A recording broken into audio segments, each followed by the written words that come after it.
The origin of the Persian or Iranian empires goes back some 2,500 years, when the Persian king Cyrus the Great founded the Achaemenid Empire, which was the first of the Persian empires. Cyrus the Great went on to conquer Babylon without a fight in 539 BC.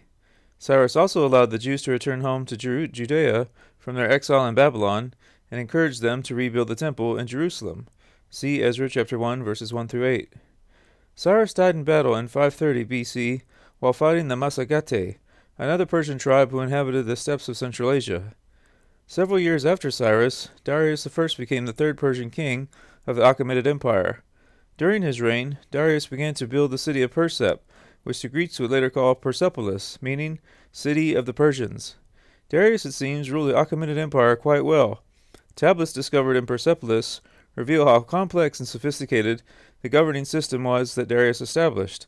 Roughly speaking, Darius did well in bringing and keeping the empire together. Though there were not many military conquests during his reign, Darius did venture into Greece starting in 512 BC. Darius conquered Thrace and Macedonia, but was defeated by the Greeks at the Battle of Marathon in 490 BC. These events would go on to usher in what the Greeks called the Persian Wars. For the Persians, the more important conflict was a revolt in Egypt that occurred in 486 BC, but before he could attend to this matter, Darius died. Darius in turn was succeeded by his son Xerxes, who, like his father, he set his eyes upon Greece. According to the Greek historian Herodotus, Xerxes brought nearly 2 million troops with him on his quest to conquer Athens in 480 BC. Though his forces overran mainland Greece, Xerxes suffered losses a year later at Salamis and Plataea, which cancelled out his previous gains. However, Xerxes did manage to crush revolts in Egypt and Babylon. Besides wars, Xerxes also oversaw many construction projects at Susa and Persepolis. Xerxes is also mentioned in the Old Testament book of Esther, where he is identified as Artaxerxes. Xerxes was succeeded by his son Artaxerxes in 465 BC, and it was during the reigns of Kings Xerxes and Artaxerxes that many of the Jews returned to Jerusalem after their captivity in Babylon. During this time, the wars between Greece and Persia continued. The fighting stopped, however, with the Peace of Calais in 449 BC, which marked the end of the Greco-Persian Wars. But in the reign of Artaxerxes II, there were further wars with the Greeks. The war between Greece and Persia would come to its apex when the Persian king Darius III faced the most famous of Greek rulers, Alexander the Great. Alexander began his war against Persia in the spring of 334 BC. In the following year, Alexander encountered the main Persian army, commanded by King Darius III at Issus, in northeastern Syria. The Battle of Issus in 333 BC was a great victory for Alexander.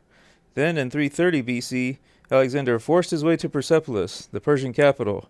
After plundering the royal treasuries and taking other rich booty, he burned the city and thus completed the destruction of the ancient Achaemenid Empire.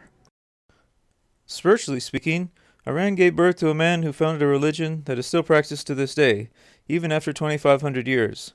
The man and the religion that bears his name is none other than Zoroaster, also known as Zarathustra. It is widely believed that Zoroaster was indeed a historical figure, and not just a legend. Tradition tells us that Zoroaster was born in a place called Raga, which has been identified with Ray, a site near modern Tehran. Zoroaster would later leave his home, due to the persecution he suffered from his people, who did not accept his religious teachings. After traveling extensively, he was welcomed by the king, or Kavi Vestaspa, who also converted to his faith. The conversion of Kavi Vestaspa is supposed to have occurred 258 years before Alexander's conquest of Iran. This means that Zoroaster lived from 628 to 551 BC. Vestaspa was also the name of the father of the Persian king Darius I, which lines up with this dating. Thus, Zoroaster must have lived close to the rise of the First Persian Empire. The cosmology of Zoroaster was centered between two deities. One, Ahura Mazda, known as the Lord of Wisdom, was the good creator god of truth and light. The other was Ahriman, the personification of darkness, evil, and falsehood. In this dualism, Ahura Mazda and Ahriman struggled for supremacy. At the beginning of time, the twin spirits of Ahura Mazda and Ahriman created life and non-life, with the one who followed the lie chose to create the worst things, while the other, holier spirit, chose to do works of righteousness. So too was man given free will to choose between good thoughts and righteousness, or bad thoughts and deception. Zoroaster's powerful conceptions of Ahura Mazda, the cosmic struggle of good and evil, man's free will and the ability to choose his actions, and the ultimate reward bestowed upon the virtuous who persevered in the face of adversity, has made a lasting influence on Iranian religion and culture, as well as other cultures that came in contact with it. Returning to the politics of Persia, we see that after the fall of the Achaemenid Empire in 330 BC, the Greek Seleucid Empire took its place, until 247 BC when the Parthian Empire ruled ancient Iran. The Parthian Empire would then be succeeded by the Sasanian Empire, also called the Neo-Persian Empire, which was the last kingdom of the Persian empires before the rise of Islam, and it governed from 224 to 651 AD. Nearly a millennium after the death of Zoroaster, Greece and Persia were at war once again.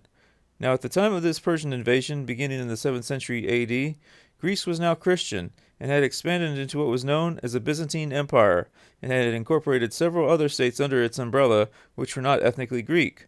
For in 602 AD, the Persian king Charwaz Parviz invaded Byzantine territory. In 613 he captured Damascus, in 614 Jerusalem, and in 616 his armies occupied both Egypt and Asia Minor. In this moment of crisis, the Byzantine Empire was saved by Emperor Heraclius, who after 5 years of brilliant fighting, defeated the Persians and drove them from Greco-Roman territory. Around the time that the Persians returned home from their battles with the Christian Greeks, a new religion was springing up from the sands of the deserts of Arabia. This new faith would be known as Islam, and Muhammad was the messenger of that faith. Muhammad and his companions went on to conquer and unify much of Arabia under Muslim rule.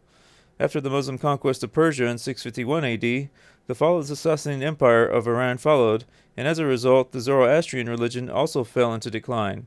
However, Iranians have maintained certain pre-Islamic traditions, including their language and culture, and have integrated them with Islamic laws. The Islamization of Iran would also bring deep transformations within the cultural, scientific, and political structure of Iran's society. The blossoming of Persian literature, philosophy, medicine, and art became major elements of this newly formed Muslim civilization. Integrating a heritage of civilization going back over 1,000 years and being at the crossroads of the major cultural highways contributed to Persia emerging at the forefront of what culminated into the Islamic Golden Age. This is the Leap of Faith.